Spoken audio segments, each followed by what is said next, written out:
नमस्कार दोस्तों, इस भागदौड़ भरी जिंदगी में हम कई बार ना चाहते हुए भी दुखी हो जाते। हर दुख को दूर करने के लिए जरूरी है विचारों को बदलना। गौतम बुद्ध के अनुसार अधिक पाने की लालसा ही दुखों का कारण है। गौतम बुद्ध ने अपने उपदेश में जिन 4 आर्य सत्य की बात की है उसमें पहला तो दुख है और दूसरा है दुख समुदय अर्थात दुखों का कारण।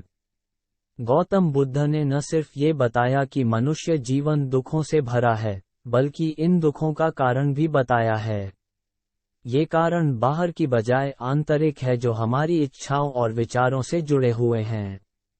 कारणों को पहचाने। गौतम बुद्ध के आर्य सत्य में जिस दुख समुदय की बात कही गई है, उसका मतलब होता है दुख का उदय यानी दुख का कारण। इंसान दुखी है, लेकिन क्यों? कोई भी चीज बिना कारण के नहीं होती, तो दुख भी अकारण नहीं हो सकता। बुद्ध के अनुसार दुख का सबसे बड़ा कारण है लोभ और लालसा, जो असीमित है। इसे ही तृष्णा भी कहा गया है, जिसका अर्थ होता है प्यास। ये प्यास जीवन में हमेशा और पाने की है, जो कभी खत्म नहीं होती, और यही इंसान को दुखी करती है। सुख और दुख सिक्के के 2 पहलू है। गौतम बुद्ध का कथन वर्तमान समय में भी बिल्कुल सार्थक है। जो मिला है उससे हमें संतुष्टि नहीं मिलती और हमेशा ज्यादा पाने की चाहत रहती है। आज अच्छी नौकरी मिल गई तो कुछ दिन के लिए खुशी होगी, मगर उसके बाद वेतन न बढ़ने या प्रमोशन न मिल पाने के कारण फिर दुखी हो जाते हैं।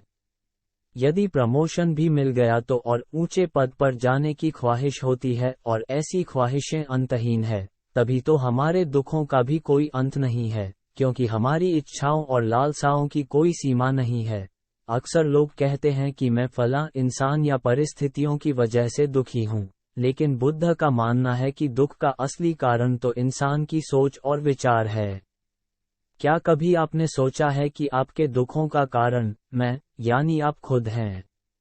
मेरे दोस्त को मुझसे अच्छी नौकरी मिल गई, पड़ोसी विदेश चला गया, किसी की लॉटरी लग गई जैसी बातें सोचकर अक्सर आप दुखी होते हैं। लेकिन क्या इसमें दूसरों का दोष है?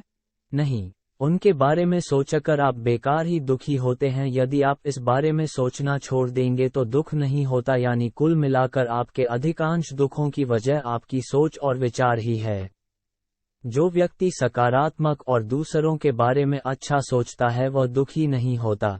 कैसे बदलें अपने विचार? सकारात्मक सोच के लिए लोभ, ईर्ष्या, घृणा जैसे भाव से दूर रहना जरूरी है।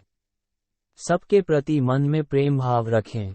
रोजाना माइंडफुल मेडिटेशन करें, इससे अनावश्यक विचारों पर काबू रख पाएंगे और मन शांत रहेगा। नकारात्मक बात करने वालों से दूर रहें। दूसरों की बजाय अपने जीवन पर ध्यान दें और उसे बेहतर बनाने की कोशिश करें। इसके लिए अच्छी किताबें पढ़ें। मेडिटेशन के साथ ही थेरेपी भी नकारात्मक विचारों को बदलने में मदद करती है। आप कॉग्निटिव बिहेवियरल थेरेपी, साइकोथेरेपी आदि की मदद ले सकते हैं। जिन बातों से दुखी है उसकी लिस्ट बना लें और खुद विश्लेषण करें कि क्या वाकई ये आपके दुखों का कारण है या आपने बस ऐसा मान लिया है। सुख और दुख सिक्के के 2 पहलुओं की तरह होते हैं, जिसे बदला नहीं जा सकता है, मगर कई बार बेकार की बातें सोचकर हम दुखी हो जाते हैं। ऐसे में दुख के कारणों की पहचान करने से उसे दूर करने में मदद मिलेगी।